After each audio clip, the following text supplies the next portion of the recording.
You want me to start it or?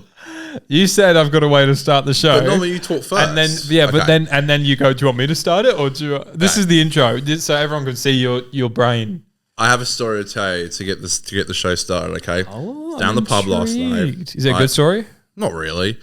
I go to the pub every Wednesday, okay? No, we have to say these words at the start of the pod. What? Doctor Who. So that people know it's a Doctor Who podcast and they don't leave. We need to reference Doctor Who at the start of the podcast to feed the algorithm. Doctor Who. Okay, this story is about Doctor Who. Hit me then. Let's go. Doctor Okay, Who story at the pub. fucking say it. No, I'm just saying. Okay, so yeah, the channel's called 50% Doctor Who Podcast, in case you got confused. Down the pub yesterday, I go every Wednesday. Dad calls me, okay? He's like... what did he call you? Connor. That's brilliant. That's a dad joke. He said, Connor, I've watched your interview. Oh, that's nice. I said, thank you, Dad. And he's like, yeah, good.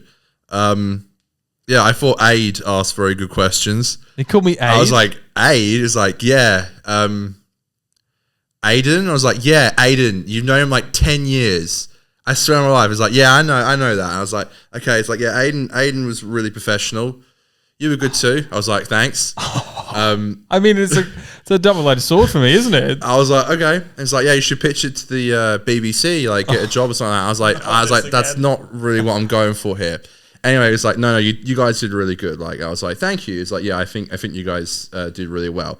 I was like, cool. And he's like, but then a video started playing afterwards, and I was like, oh, okay. And it was my Wild Beyond video. And he was like, what was that? And he literally said, he was like, I thought it was quite cringy. And I was like, thanks, Dad. Thanks.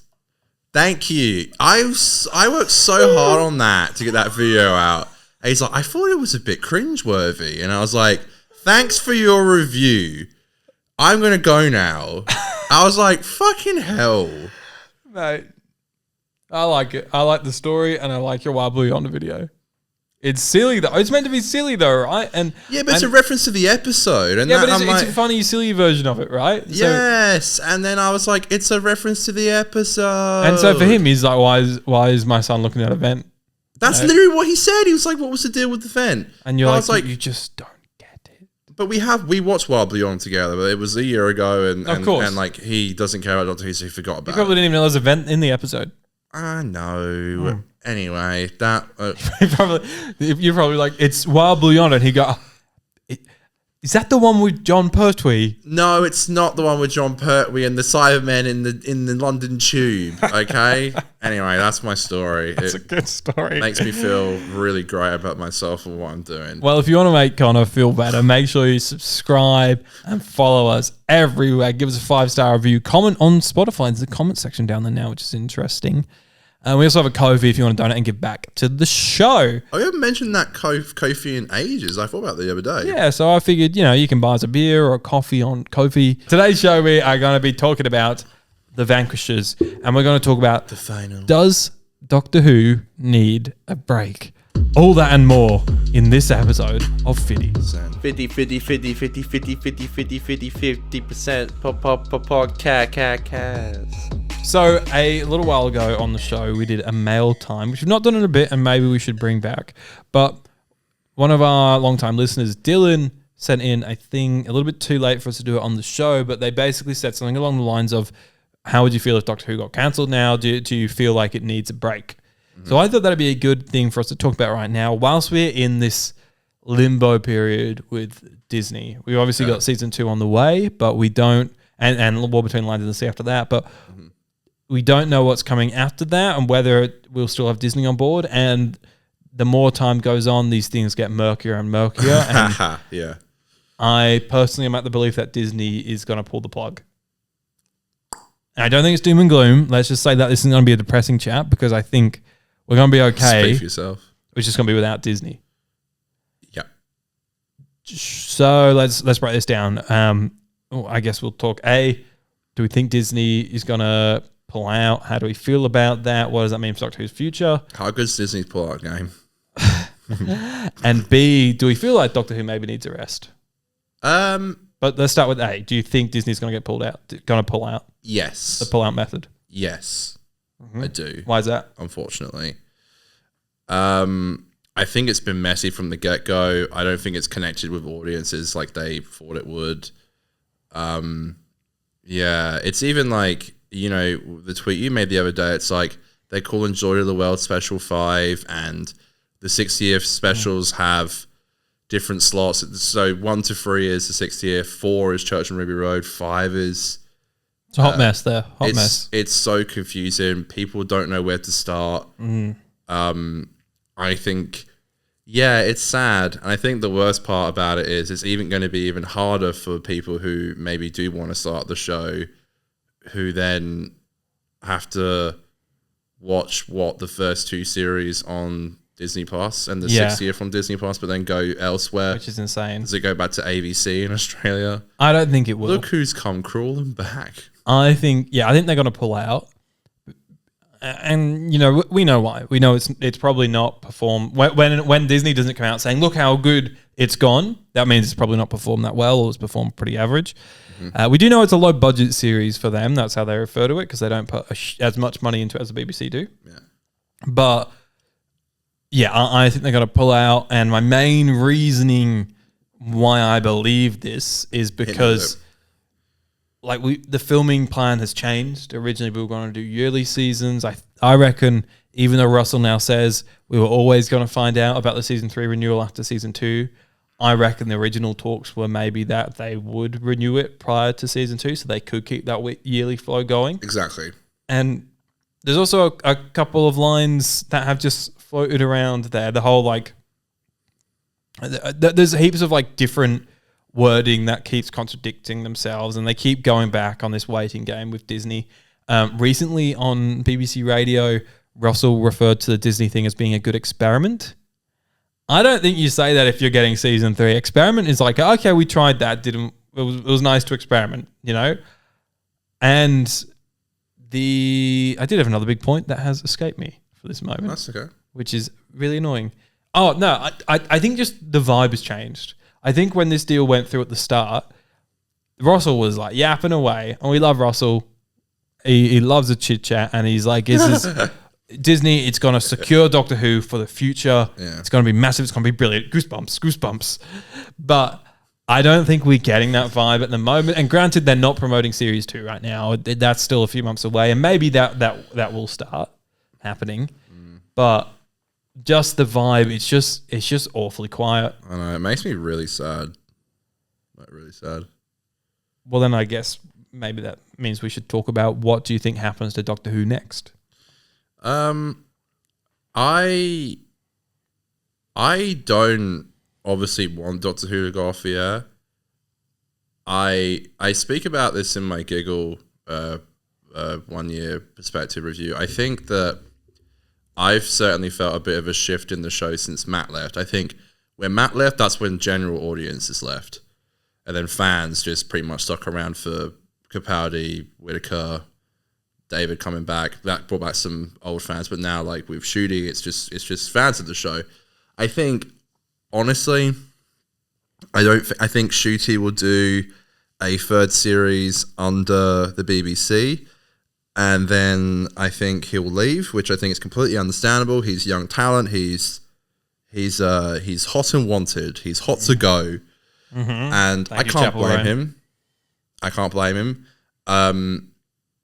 If honestly, again, I don't want Doctor Who to be off the air, but I think the best thing I would do is maybe make me miss you. Make me miss you. At the moment, I'm not feeling attachment to Doctor Who at all, and that sucks. And I don't know why, but I'm not. And I feel like if I would say maybe if there was a 3-year break or something like that, I wouldn't want longer than that. But a 3-year break, get people excited again, and then honestly, if they did something this is really dumb because I haven't seen Andor, but I hear about Andor all the time. That they have a guy who's show running it and he's not a huge Star Wars fan, you said? Yeah, the guys that make Andor, they like Star Wars. They as know much as Star Wars, your but they're not standard like person. your diehard. Like, Yeah, they're just like, oh, like, Star I Wars. was going to Toshi Supplies to pick up some power converters. Yeah, it's like it's like if my dad made Star Wars. It's like he's watched Right. all the movies, Exactly. he's enjoyed the movies, but he's not sat there like in scene 4 of The New Hope in the Clone Wars. Exactly.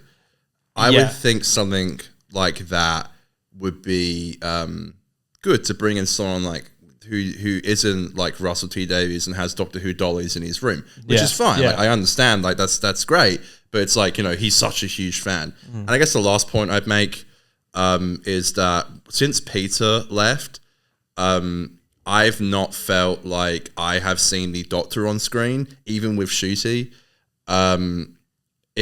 It's basically, to me, it was like, and I was thinking this watching Flux because I watched the Vanquishers today, which we're reviewing. To me, it just seems like some other Time Lord. Like, it doesn't feel like the Doctor to me. And even when we watched like Remembrance of the Daleks last week, it's like you don't ever question, like, you just know it's the Doctor. And I feel like it's not. It could be someone else. It could be Joe Bloggs. I don't know. I haven't had that love for it. I would really love to say that I'm wrong, but I think what we need right now, and I know I say this every time, and I never thought I'd say this, but I do think the best thing for the show going forward is for Russell to step down when Shooty leaves. And I think we need a showrunner. Again, it's stupid because I haven't seen Andor, but an Andor-esque type story where the writer comes in and he's not a huge fan. Sorry, that was so long. No, that's cool. You fire away. For me, what I think is next is the BBC just start making it in-house again, or however it works on their end. And it's fine. It's business as usual. I reckon we'll start to get it a little bit faster. Yep. Because the thing is, we're cutting out a big step, which is all the Disney feedback and stuff like that. I think they will find, whether it's Australia streaming talking here, I don't think it'll go back to the ABC. I think it will go to something like Stan. Maybe. Yeah. It's just got to be someone that's okay with getting a season 3 and not a season 1 to 2. Yeah. So, and they will purely pay for like distribution rights. They're not going to be a part of actually like Better making Call Saul the show. in Australia was through Stan and stuff. Yeah, and that was definitely an AMC production in the UK, in America. Yes, yeah. But they just bought the streaming rights. Yeah, it was like Australia. Netflix in the UK and stuff, I think. Yeah. Yeah. So I could see it going to that, which I think is a little similar to the 60th, although they did throw on some feedback at the end of the 60th, but they weren't involved in like scripting and shooting the 60th. So I think it will go to that. And maybe that's actually what would work for Disney. Maybe they pull out in that big financial way, but they'll go, oh, we'll keep putting it out, but we just want to pay for distribution. We don't want to pay to actually make the show. I think there's an option there, 100%. Because I don't think Doctor Who would have performed that bad. I think there's a world where they go, yeah, we're done, we don't need it. But I could really see, I'd be surprised if Doctor Who performed that bad that they were like, this has been such a waste of money, what a fuck around for us, surely not. because just the name itself will get people naturally to watch it. So yeah, there's that. But either way, I don't think it's getting cancelled. I think we'll get more. No. Does it need a break? Would I be upset if it got cancelled? I would be upset if it got cancelled. I love this show with all my heart, and it gives us something to look forward to talk about, to speculate. And I also don't feel like I need a break. I feel like the last few years we've had that many breaks.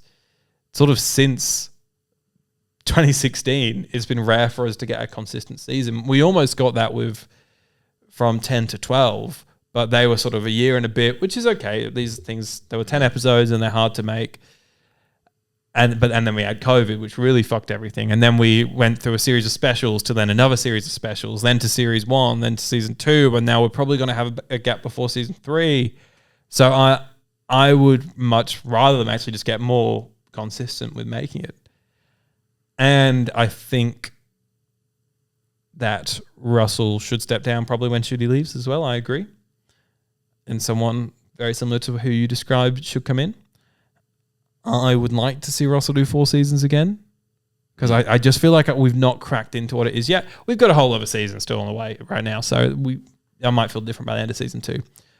But I do feel like on a Disney budget, maybe Shooty will only be there for season 3. Yeah, I agree. Because he's so in demand, and a big cost cut would be Yeah. he'd probably be doing it on a much reduced rate for season 3 or something like that. I don't know. I'm not a producer. I don't know the financials, but that would be my best guess, really. Yeah, I guess my last comment as well. Sorry, last comment. I think I find it hard. I think a reason why I'm not excited for like Joy of the World and stuff and series 2 is that like I know there's nothing been done after this and no plans to start filming yet, and it's like I don't want to be like really enjoying series 2 and be like I can't wait for the future and then be like, oh, but when is it? Am I gonna have to wait 2 years to get another series? Yeah. It's like it's hard to get excited for it and be like, I'm gonna be watching series 2 and be like, this might be the last of Doctor Who for fuck knows how long. And that's a sad. It's hard. It's like watching this Christmas special come up. It's like, oh, we won't have one of these next year. Yeah, I was about to ask you that. So no one knows for sure, but I don't think they filmed a Christmas special for next year. Nah. So with the way things are going, yeah, I don't know if it's that likely, but yeah, I don't think we'll get a Christmas special next year. But one thing that I do like about it, going back to the BBC, it brings back the budget limitations. Yeah. Disney, who has been very big, and I use this word quite a lot describing it to people, is very corporate. It just, everything's super polished and For sure. and not that Doctor Who shouldn't be polished, but there is just something about it where I'm like, I wouldn't mind if we had an episode where the Doctor is in a room. And I know we have the landmine thing, but that still came with big CGI set pieces and things like that. Yeah, my dad thought I was watching a movie. Yeah, said that there you go. In Bris Vegas, like I was watching Being Upstairs, and my dad was like, "What film are you watching?" I was like, "It's Doctor Who." Yeah, because it looks great. Like, it does look great, and it probably, in the scheme of things, is maybe a lower budget episode. But by the time they've done the VFX for the screen, they've rented out the big screen for a month, like things like that. It does add up a lot. So yeah. I would love to see. I think I might have said this on a pod a month or two ago, is that I would love a way to maybe get season 3 out a little bit faster is for Russell to set himself a challenge of one of the episodes being no VFX. And I know maybe they'll have to take out some wires. There's little things that you always have to do. Yeah. But yeah, go for no VFX and just like you can shoot it in a small room in 2 weeks or something like that. Like let's just bring a little bit of that, because that's something that TV on as a whole has sort of lost. Because TV used to be like every show, we always say about Doctor Who, but almost every show used to be the little show that could. Like they used to just chug along. Like they would make Arrow episodes in 7 days, these CW episodes. And obviously quality of TV now is so much better than it was back then, because they spend a lot more time on it, and studios and stuff aren't as desperate to be like, let's get this out every year. Whereas I think the best, everyone says this, but the best Doctor Who has always felt like it's come out of the biggest restraints. And I just feel like this would be the biggest restraint of them all, for them to have all this money for the first 2 seasons and then be like, shit, we don't got that anymore. What are we going to do now? And good points, yeah. So I think we get it quicker and possibly some better stories. Yeah, I want nothing best than the best for the show. And I think the best word to describe how I feel at the moment is just like exhausted. With just, you're right. It's just like with the COVID stuff and then this and that and blah, blah, blah, blah, blah. It just feels exhausting for me. And I can't, it's like, it's trying to, it's like I just keep getting disappointed in it. And it's just hard to. I don't feel exhausted with the show, because as much as I bitch and moan by the end of season 1, I still am so glad that we have season 1. Like I love some episodes in it. I really like Shooty as the Doctor. For sure. I am exhausted with just Doctor Who, them just maybe getting some things wrong that has prevented Doctor Who from becoming a mainstream show. Like they've had chances to do it. Absolutely. And they've kind of cooked it a little bit there. But more than that, I'm exhausted with just sitting here going, will we get another season? Who knows? Because we've been doing that since series 12, I'd say. Yeah. For 5-6 years, we've been having this conversation. And I think for me, if Disney pulled out, I would feel, and if Disney pulled out and the BBC immediately said, okay, we're doing season 3 next year, we're just going to do it on our own, I would feel so relieved, because I go, we have completely gotten rid of this whole Disney argument, because everyone's always like, the comment section, we'll be doing a video on whatever on YouTube, and the comment section will be like, Disney's going to cancel Doctor Who, Disney's ruined Doctor Who. We just get that shit out of the way. Yeah. People will still comment that, it was because it was so because woke. Disney killed, woke Disney killed Doctor Who. Yeah. But, so A, I'll be relieved by that, and B, I'll be relieved because I think if BBC pick up Doctor Who for season 3, I think that says that very clearly for them, and I do get this feeling from the BBC in general already, they don't want Doctor Who to go anywhere. They will make it no matter what. They said it was their biggest, they earned the most money from it this last year and the year before that, I think, or something like that. So they don't want it to go anywhere. My fear down the line would be when there's this whole thing of the BBC getting shut down in the future and stuff. I don't know if you're over that. I haven't heard There's a whole thing. Russell's a big advocate for, don't worry about it. Don't lose any sleep. It's not for a hot minute away. Don't worry. There's like laws and agreements that need to get signed and stuff in the future or something. I don't live in the UK. I'm really not all over this, so don't come to me. Well, I hope this. as well, like something like War Between Land and Sea, if it needs a second series, can get it through BBC. I'd just be fucking happy for a consistent run of Doctor Who. Me too. Mate. If they just made Doctor Who coming out every April or something. Yeah, dude, literally, like, we had it so good when we were kids. Yeah. And obviously, like we said, they would have made those episodes in like 2 weeks an episode, if that. So things are very different. We're not complaining. And they were longer series. Yeah, exactly. Yeah. Which was like the standard. Like, that's what you expected. But if they can find a way to make a couple of low budget, low scheduling, shoot length episodes a season, I think that would do a crazy good thing for Doctor Who. And there's enough Doctor Who fans worldwide to continue to Absolutely. support the show. Like, I don't think it's gonna. I need to get off Twitter. Twitter's been like, it's been doing my fucking head in at the moment with just everyone talking about it. I'm getting sick of it, but I also can't look away. And I'm like, it's just really like, I'm like, I shouldn't be getting down about this, but I am. And it's like, it's not going anywhere, mate. I wouldn't worry about it. I know that. It's just, it's upsetting to me that, like, I don't know. My mum the other day was like, do you think Disney made a mistake doing Doctor Who? And I was like, I ain't Russell T Davies. I don't know. No, I don't think they made a mistake. I think there was a mistake with not even the episodes. Like, I love Space Babies. Weird opener. Weird opener. Space Baby Defender over here. This whole mix between the 60th and season 1 being the launch of it on Disney and then a Christmas special in the middle, it's just a bit messy. Like, I just think things like that could have been tightened up to really make this be big, and it wasn't. But we don't need to go into that. And I was thinking as well today, it's called Series 1, and it's like... And it's like, what does that mean if it's on like Stan or something? It's like Series 3. It's just a headache. Is there a world where like they could get? It's like, how like the Netflix shows are now on Disney Plus. I think there's a world where that happens, but they will. I don't think would it be instantaneous. I think it would be in a few years down the line, unless they can pay out. Unless there's a clause you're right, in there because I think the contract ran out on. There was like on the Netflix shows, and that's how they went to Disney Plus. Yeah. But so they probably had that on Docu Who. But unless there's like a clause where they can buy Disney out of it or something like that. Costs a lot of money though. It does. So I don't know if that would work, and if the BBC have just lost their biggest, a big lot of money coming in, whether or not it would be in their best interest to then buy it out, because I don't think it makes a difference. Have a section with all 3 of the specials, 60 specials, and then have a section with Series 1 starting with Church and Ruby Road, and just go down 1, 2, 3. That would be amazing. We don't. Not going to happen. Not going to happen. But also, starting on a Christmas special, I just think is a bit dumb.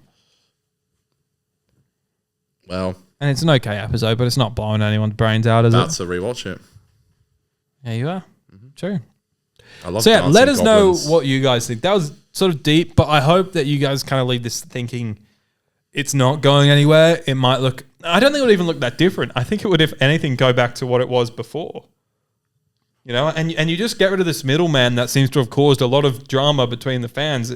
It's a shame that 2 years ago we were so excited by this announcement, and this was the next big thing, and it's not turned into that, and it really won't. Even if they do renew for season 3, it won't turn into this crazy thing, because we thought Disney was going to have a whole Hooniverse tab and things like that. Ah, God, those were the days. It's not going to be that. But I hate people who are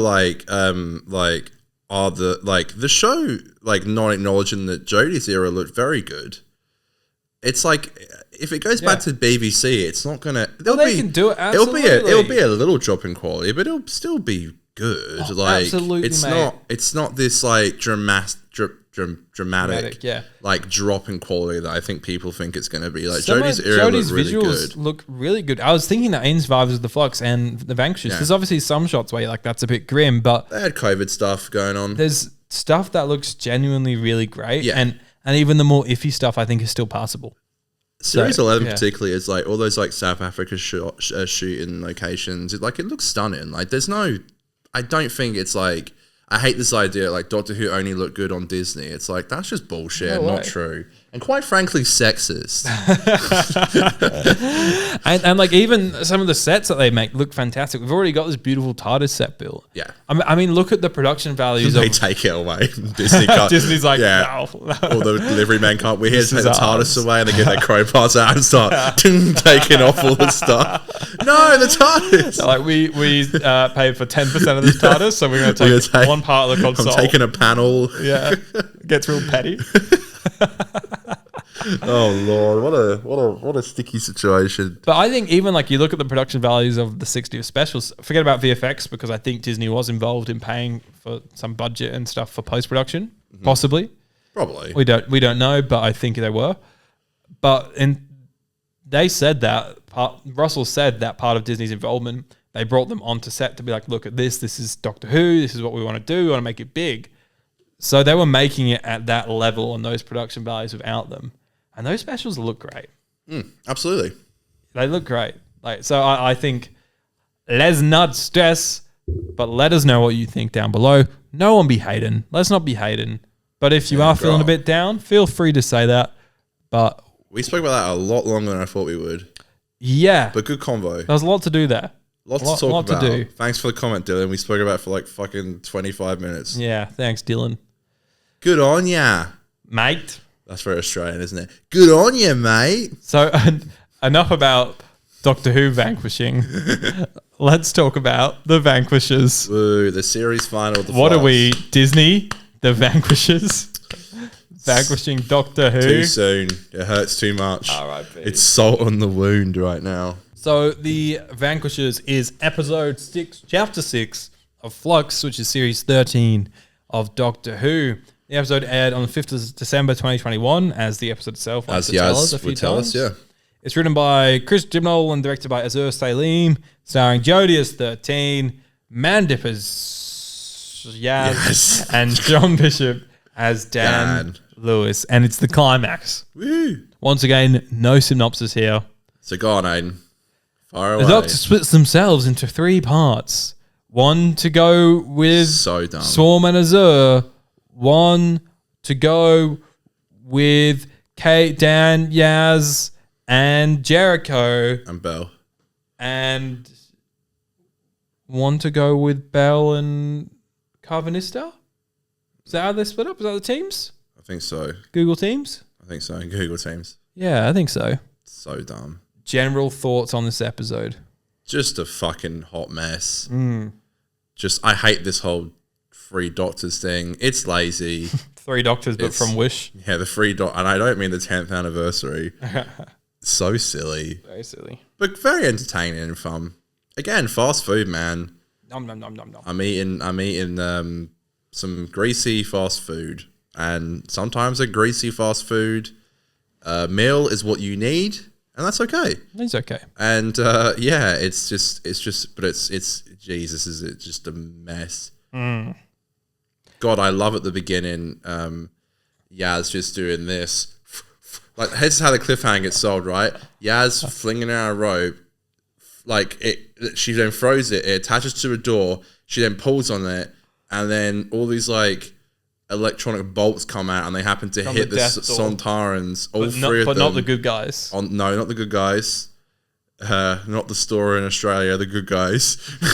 It hits them in the back, and then they're dead. So great. I'll rage you that. Yeah. Cliffhanger resolves, door gets opened. Cliffhanger resolves, Jodie runs away from the man that was holding his hand to Jodie's face. There you go. That's literally it. Like, Did you not think? Swarm's going up to 13's face. Well- He's like, how's she going to get out of this? Oh, she just runs next to him. It's such like a classic. It's like a classic Doctor Who cliffhanger. It is, like yeah. It's solved in the first like 5 seconds. Yeah. Good Lord. So I guess we should split this up again like we did with the last episode. Just like the Doctor. Yes, let's split ourselves up into 3+ parts. So the Doctor wants to teleport to somewhere, Great. but Swarm says no. No, you don't. And that splits the Doctor up in 3. I don't know. Maybe.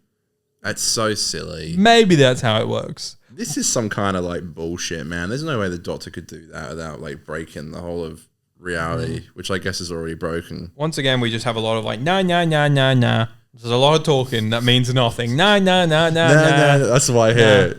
Yeah, that's why I hear it's it. all I hear. It's That's why I Swarm hear going, it nah. flies. The dog Oh, goes, will nah. you put a sock in it? Sontaran goes, chocolate. Oh my god. Chocolate, la. Chocolate. Sontaran's being sort of the main villains. Until the Daleks and the Cybermen rock up for... Mate, everything's in this fucking episode. Ood. Well, it was last week as well. Yeah. You got Ood. Yep. Sontarans. Yep. Daleks. Yep. Cybermen. Yep. Swarm. Yep. Azure. Yep. And that's it. Yeah, I think that's it. But that's a lot. What's the Carbonistas? The Vittori? The Lipari. Lipari. The Lipari. Rip the goats. Kate. Yeah. Unit. Wasted an episode, by the way. Kate, yeah, she's got Kate a does cool sweater though. nothing. I like her little winter I like look. the look. The winter fit. The winter fit. The COVID look. Yeah, the COVID look. It's literally like... the costume was in the lab. That had, Exactly. Yeah, couldn't get it.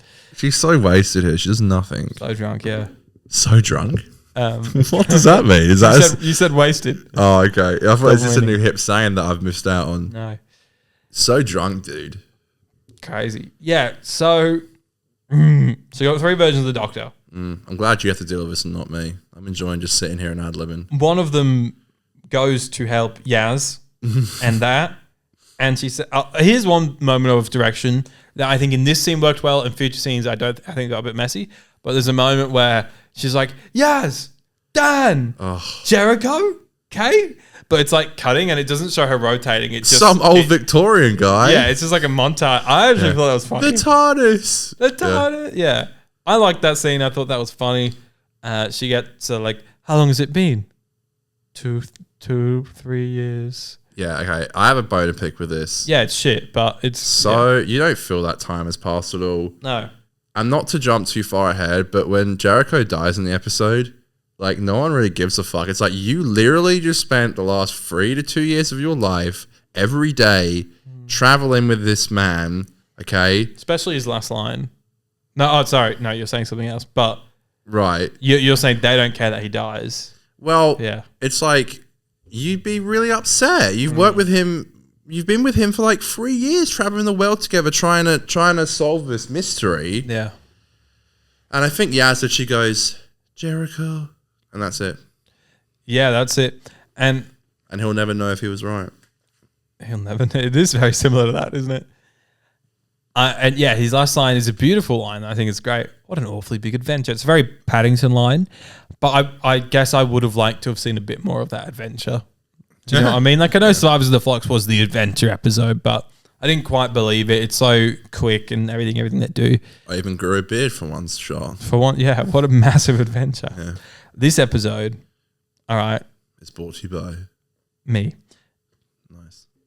Chibnall's Era is notorious for ADR. Yeah. You see it everywhere you look. This episode, every time a character turned their back, ADR would kick in. Like, I'm certain. And they didn't even hide it. Like, I think there's one moment where, like, Vinda says something and then he turns around and then they add a second bit of exposition to his line, but they clearly don't have that long for him to say it. So he says his line and is like, oh, my name's Vinda. I'm from the Banana Gallifrey. Like he says his lines very quickly. Yeah, it's the second part so fast. Wow. And that happens a few times. This episode is one of those ones where you go, there's a lot of moments here where surely, and I'm not talking production values, I'm just saying as a creative thing, surely a producer should have turned around and gone, guys, this is shit. And I liked it. I had fun watching it. Mm-hmm. But the amount of times a scene happens and that scene is a dramatic scene, and it lasts for 3 seconds, and they hold on to the shot for 3 seconds when it should hold on to for 10 seconds. The Grand Serpent's ending it's criminal.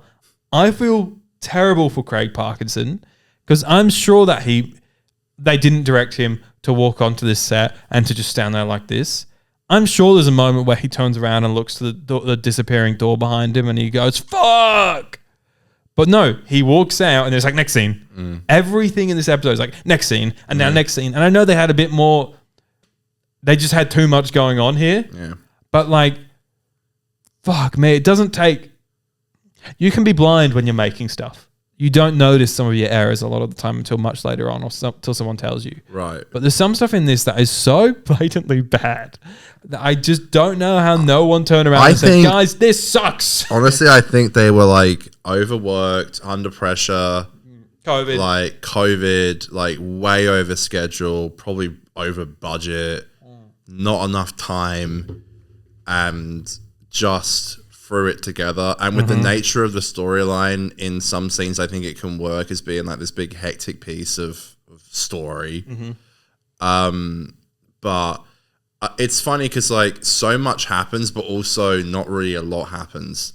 It's just so a lot of yapping. Yap. Who cares? Who gives a shit? The Flux is this insanely huge event that is even relevant to the current Doctor Who that we're in. It gets mentioned in Wild Blue Yonder. It gets mentioned in The Giggle.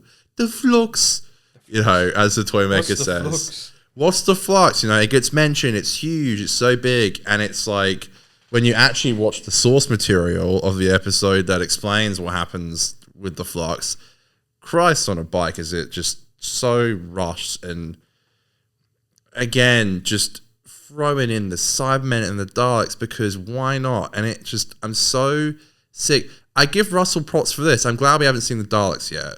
Okay? Because when we finally do, it's going to actually, hopefully, hit. Be good. I don't want to see him anymore. Although I do like Eve a lot, to be fair. But that's the thing. I was also like, okay, so this... That being said. This takes away from the New Year special in a few weeks' time, right? A. B. In 3 episodes' time, you're also getting everything's happening at once. Daleks v Cybermen. Like, we're doing... Like, goodness me. Chib's just got into this habit towards the end of just like, throw it all. Fuck it. Throw it all, which is good in its own. Like, if it was just in Power of the Doctor, I think that works. But you have all this shit going on. It's wild. So, in India, they would cook with meat that could be off, and they would add so much spice to it that you wouldn't be able to tell a lot of the time how bad it would taste. Right. All right. That's kind of like what this is. I like that analogy, man. That's good. I just thought that as well. That's true though, but I do remember that. Yeah. Either they were using like bad meat or like it just wouldn't taste good because they didn't have a lot of like ingredients, but they would make it so spicy that you would not be able to tell. I feel that's like it is with Flux. So much shit's going on that like even trying to explain this plot is so... And I hate bringing up niche things in episodes because I feel like audience don't know what we're talking about, but there's a scene where like, I don't know if it's like a unit soldier like undercover or something, but there's this guy standing outside of the train tunnel where Kate Stewart's in, and I don't know if he's like... It's the bloke that gets killed by the Grand Serpent? Bloke who gets killed by the Grand Serpent. Who is he? It's so bizarre. It's like, where's Kate Stewart? And he's like, I don't even know that name. And then he starts to get killed and he's like, she's in the tunnel. Well, I'm like, who are you? I do think that's probably a casualty of COVID, but I do think they should have done something a bit better in terms of she's like a leader of the human resistance of the fight against the Sontarans. We don't see any of that. And that is a COVID thing because they obviously couldn't show a lot of people and stuff. But surely you could have got a couple of extras in one day and just have a couple of people standing behind Kate or something like that. You know, like... No touching. All stand very far apart. But yeah, I think he's meant to be one of those. But yeah, you don't get a lot from that. I I would love to have been a fly on the wall, because I guarantee you, if you ask these people, like, they'll be like, it was a bit of a mess, but that's okay. We were getting paid during COVID, and it was a bit of a mess, you know. Crazy. Because trying to explain this plot, I don't blame you for not really knowing what to say, because I can't. I don't know why the Doctor split into three. I don't know who this man is outside of the... Who is this man? Who is this man? I don't know what's going on. And do you know what really cheeses me off as well? What's that? Like, it's like we have this fob watch, which like has all the answers in it, but you know, she just throws it away.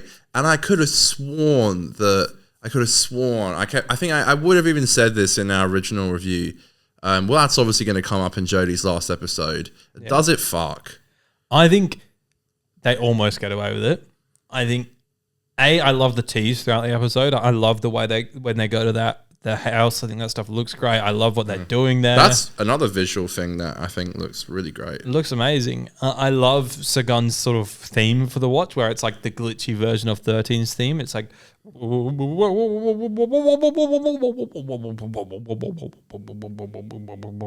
was terrible. But yeah, I think they almost get away with it.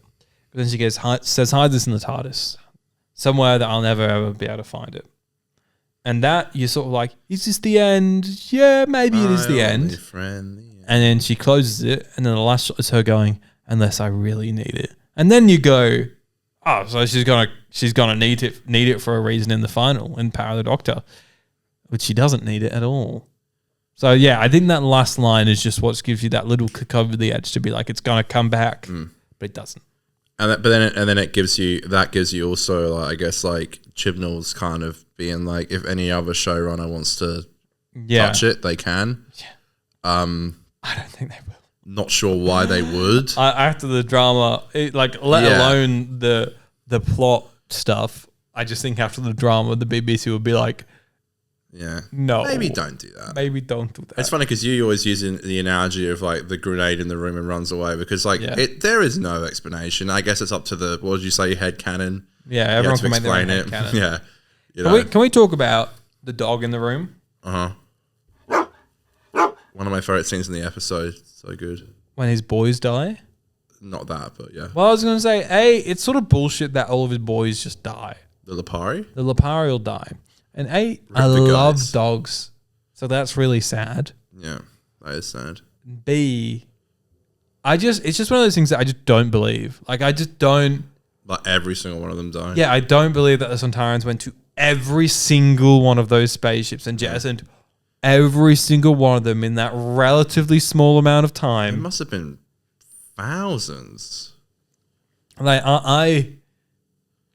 and then once again, it's another grenade that Chibnall threw in the room. It's another thing that he did without doing anything to it. There's no moment where the Doctor and Cavanista look at each other and go like, "I get you." You know, there's none of that. I lost all my people too. There's a slight scene there, but like that could have been a great narrative point, a big character turning point or something for the Doctor in this story, but you don't get any of that. They do have the beautiful scene where the Doctor finds out that Carvanista was a previous companion. Great scene. This is right before the dogs die. Great. Oh, is it? Oh, okay. Yeah. Well, I think it's that then runs into the whole... And I like, there's a beautiful line where Carvanista is like, there was a time where I'd do anything for you. And there's that kind of whole mystery thing I think is cool. Like, I like that idea of like, it's cool to be like, oh shit, like the Doctor had a companion that now he's like, you've forgotten, but I haven't. And there's a whole thing where it's like, if I explain it, I'll die, which is a bit silly, but I was like, okay, I can go for it. That scene actually did the fact that like I'm actually getting emotional over like a big doggy, big doggy man. I think was actually quite. It did a good job because I'm actually giving a shit about a man in like a big furry costume. And like I do like the performance in the scene where Carvanista finds out that all of his boys are dead. Like I love him just silent. Just like, you fucking pricks. Like, he's just like staring at them as they're telling him all this stuff.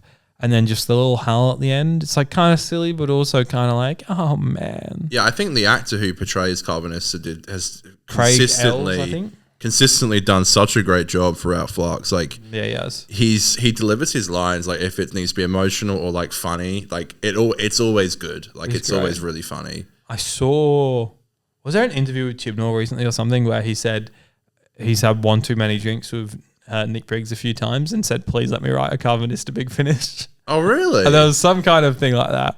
I saw it on Twitter. It That would might be not great. real, but yeah, I saw something like that. That'd be really good. I'd tune in. So they find out that the Sontarans are raiding corner stores to eat chocolate. And Notoriously, in the past, we know that Sontarans love chocolate.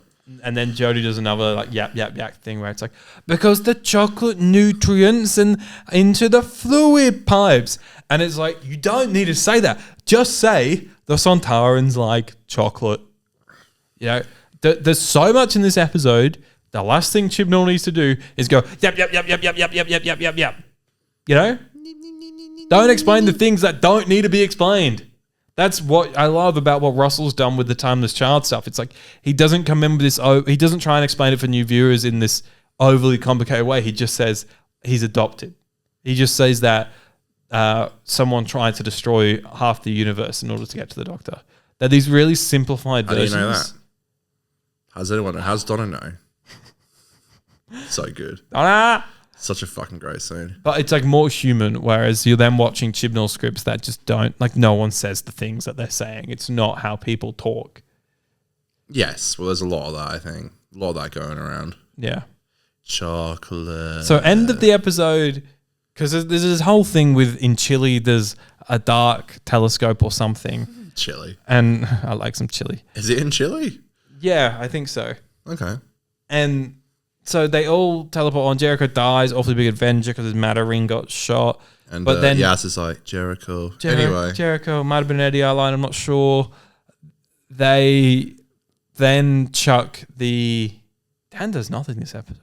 No. They then put them... I'm like rattling through all the characters in my head. I'm like, no, they did nothing. They did nothing. They did nothing. Vinder and Bell get reunited. It's kind of cute. They have like a little shoot off in the spaceships because they're bringing the Daleks and the Cybermen in to absorb the matter from the flux. Science. But it's okay because the Lipari ships are matter generating. Well, that's ships. handy. I listened to that. I heard that line. I went, what a load of shit. It's not Just say that the Lipari ships have like force fields on that can withstand the flux. It's not even remotely clever. Like, and it's not even trying to be remotely clever. So the Doctor once again calls the Daleks to their death. Brilliant. The Cybermen to their death. Brilliant. They just use them all as a force field. The Lipari ships reconfigure themselves on the other side of the Sontaran defense. So all the Sontaran I'm glad ships... you picked up on all this, because I didn't. So all the Sontaran ships get killed by the flux. Yeah. What happens to the Sontarans that are just hanging out on Earth? Not quite sure about that one. But... Good point. This is just what we're working with here. Maybe they all teleported back because they hate defeat so much. Well, yeah, just have a fucking line, mate. And then Cheeky line. And then everyone sort of lives happily ever after. Bell, Vinder, and Carvanista go off on their big finish Kinda adventure. cute. I do like them as a team, especially me too. considering we've not seen any of them really together. Like they've all been on, especially Vinder and Bell. They've had 2 scenes together. 2 of them are together. One just lost their entire race. It's the Carvanista and Bell and Vinder show. And they'll have a little baby as well. Yeah. That can be like a series 2 thing. Like, Oh, I love that. No, I like the idea of like an I Am Groot baby they've got with them. well, Like maybe it's a bit fucked. Like maybe there's like an alien element to this. I'm baby. trying to get people to come back for series 2. Keep Right. them invested. Like, we'll do like the final episode can be like the giving birth scene. Pregnancy. It's like a sitcom. And then series 2 can start, and it's like, will that baby ever stop crying? I love it. Carvanista. I love it. Covered. We spoke about this. I'm trying to Shit do writes my itself. work. Shit writes itself. It actually does. That could be a Disney Plus show. How about that? They then this is a scene I really like. It's brief, but I really like it. Is on the docks of Liverpool, or just on the bank there, where Dan walks up. Dan gets rejected. When I met John in person, he had this like humble nature to him, quite reserved. That's what you saw. That's what I mean. Scene. Like I saw that scene, and I went, that's John Bishop there, where he just like was just doing this little walk to himself, and he just looks up with a little smile, and they're like, "Want to come with us?" And he's like, "Yeah, okay, this is my first line of the episode, and it's my last." So he agrees to join the TARDIS, and I like that. I liked how they've had this big adventure, and only at the end do they say, "Do you want to come with us?" I do like how, Dai actually at the end's like, yeah, it's kind of it's Vinder actually and Dai have to escape the passenger's tummy. passenger, and then you know what? Like it's actually kind of realistic that she'd be like, "I need some fucking space," and the passenger absorbs the flux because that was thank God for that. Yeah. Thank you. But yeah, she's passenger. like, this is enough for me. Thanks, Dan. Until he calls her in Legend of Sea Devils, and then disappears. I guess John Bishop went back on tour during Power of the Doctor because he's in it for like 5 seconds. I kind of like that, but we'll talk about that in Power when we do that episode. But I think he says in the episode he has a date, so they do get back together. But yeah, I think it's realistic. She just needed a little bit of time. Let the girl have some space, D. Yeah, I definitely would have liked more scenes with them together because other than the premiere and Once Upon a Time, you don't really get anything like that. Once Upon a Time, ... in Liverpool. Yes. Nice. We also, speaking of time, go back to the planet Time, the Temple of Atropos. And now, Doctor, I will finally touch you and kill you. Yeah, they're like giving the Doctor to Time, the sentient entity, Time, who just looks like whoever's there for budget reasons. and Time's like, no, fuck you, Storm, you failed, you can't, because they wanted to watch Time, they wanted to watch the Flux destroy the universe over and over again on repeat. They'd watch it go bang, and then they'd watch it come back. You get a bit bored after a while, wouldn't you? I get bored, and I think Time was like, this is a shit idea, I'm going to kill you. Right. So Time killed like the two of the best villains that Doctor Who's had in years, new villains, because they are great villains. They just they amounted to nothing. I agree. But great performances. They become atoms at the end as well. They do. I like how Jodie's doppelganger is like, you're going to die soon. And she's wearing the dark coat. Quite cool. Yeah, cause it's kind of like when the Ood says your song's ending soon. Yeah, it's at the end of Planet of the Ood. It kind of is just that, but I appreciate it. So that you get that whole vibe. Jodie's not going to be here for much longer, gang. 3 more episodes to be exact. Facts. Yeah, facts. And then she throws the old necklace into the into the TARDIS, and that's the episode, right? There's one little scene where Jodie's with Yaz is like, I'm sorry I didn't talk to you about what the fuck I'm doing. Yes. Yeah, apart from that. And I remember watching it live and being like, are they going to smooch? And they didn't. No. Smooch, what a word. Smooch. No smooching here. No smooch.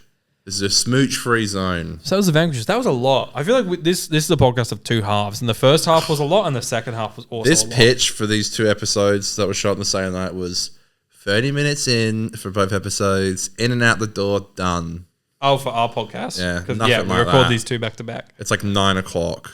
Yeah, it is 8:45 right now. Good gravy. I haven't even eaten dinner yet. What would you like to give the Vanquishers out of 10, my friend? Let me think. I'm going to say 5. That's some bullshit, mate.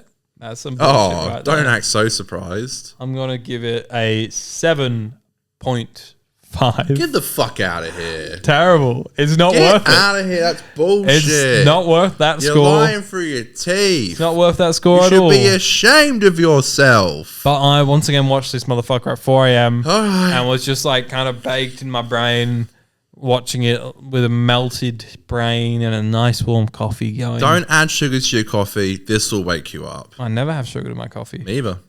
But it felt like I had sugar when I watched this, but good sugar. Yeah, I don't have sugar in my tea or coffee. Nice. Cut it out in 2019. Never went back. Just never have. Well, that's good. No, my first gateway into coffee, I was having mochas, which is like chocolate. So that's like sugar in your coffee. But Wow, boring.com/bullshit.